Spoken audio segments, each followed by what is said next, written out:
Tuni.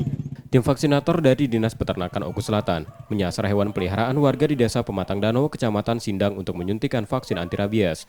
Warga pun antusias membawa hewan peliharaan terutama anjing untuk divaksin gratis. Sedikitnya 100 ekor anjing di desa setempat divaksin.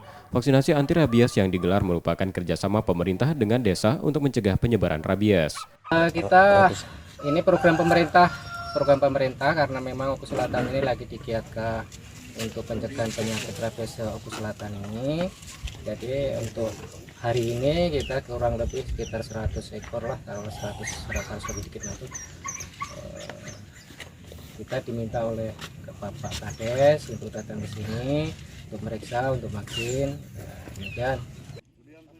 Vaksinator terus dilakukan ke sejumlah desa di kecamatan tersebut agar vaksin rabies dapat merata. Setia Budi, Kompas TV, Ogan Komering Ulu Selatan, Sumatera Selatan.